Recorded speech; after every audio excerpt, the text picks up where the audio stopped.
आभारी हैं प्रधानमंत्री मोदी जी के, जिन्होंने राष्ट्रीय शिक्षा नीति, जब पूरी दुनिया कोरोना जैसी महामारी के सामने पस्त थी, तब कोरोना जैसी महामारी से देशवासियों को बचाने, उनको सुरक्षित रखने के साथ साथ उज्जवल भविष्य की एक नई आधारशिला रखने के लिए राष्ट्रीय शिक्षा नीति 2020 प्रधानमंत्री मोदी जी ने देशवासियों को दी। और राष्ट्रीय शिक्षा नीति यह उद्धरण के साथ तकनीक का उपयोग करके कैसे हम सहज और सरलता के साथ छात्र छात्राओं को इन सब बातों की जानकारी दे सकें, यह तो उपलब्ध करा ही रहा है, लेकिन साथ साथ यह भी सुनिश्चित कर रहा है कि बच्चे स्कूल 100% जाकर के अपना नामांकन करा सकें। इसके लिए बच्चों को भी, अभिभावकों को भी, पंचायत को भी, समाज के गणमान्य लोगों को तो इसके लिए जागरूक करना ही है, लेकिन साथ साथ उन संस्थाओं को जो समाज के निर्माण के लिए अपना योगदान दे रहे हैं,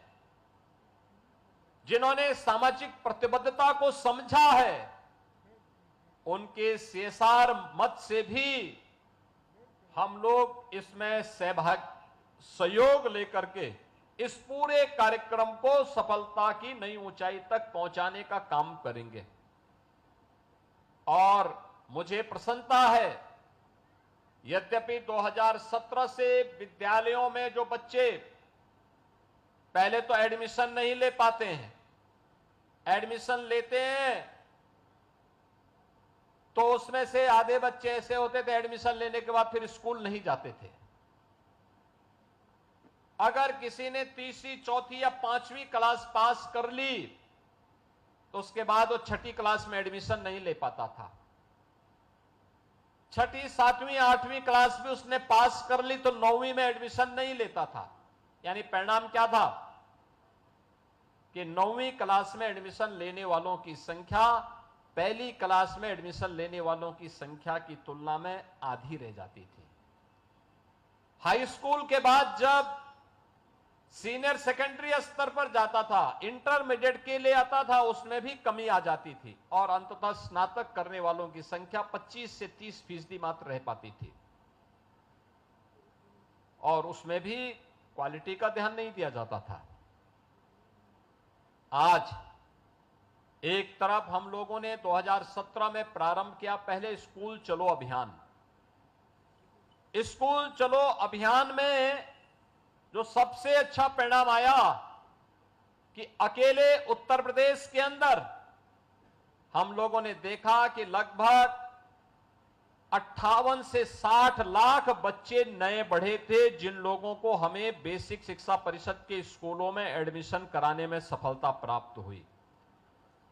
आप सोचिए, कोरोना में स्कूली शिक्षा सबसे ज्यादा प्रभावित हुई,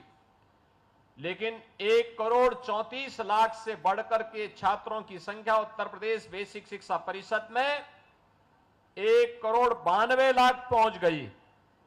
और 1,92,00,000 की संख्या बताती है कि बच्चे स्कूल जाना चाहते थे, लेकिन उनको ले जाने का कोई माध्यम नहीं बन पा रहा था, उनको प्रेरित और प्रोत्साहित करने का कोई माध्यम नहीं बन पा रहा था।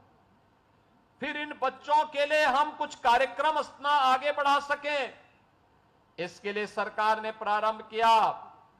हम इन बच्चों के लिए, मैं जाता था इस अलग अलग क्षेत्रों में, जब मैंने देखा तो मुझे कुछ चीजें देखने को मिली। खास तौर पर बालिकाओं की शिक्षा के बारे में बहुत ज्यादा रुचि न होने के कारण अभिभावक बेटियों को स्कूल नहीं भेजते थे या भेजते थे तो यूनिफॉर्म नहीं बनाते थे, जूते चप्पल नहीं देते थे। हमने सुनिश्चित किया कि जो भी बच्चा बेसिक शिक्षा परिषद के स्कूलों में पढ़ेगा उन बच्चों के लिए यूनिफॉर्म फ्री देंगे, स्वेटर फ्री देंगे, बैग और बुक्स फ्री उपलब्ध करवाएंगे और उन बच्चों के लिए जूता और मोजा भी उपलब्ध करवाएंगे। और मुझे प्रसन्नता है कि आज हमारी सरकार 1200 रुपए इन छात्रों के लिए, यूनिफॉर्म के लिए, बैग, बुक्स और शूज के लिए उनके अभिभावक के खाते में सीधे भेज रही है, जिससे वह अपने बच्चों के लिए इस आवश्यकता की पूर्ति कर सके।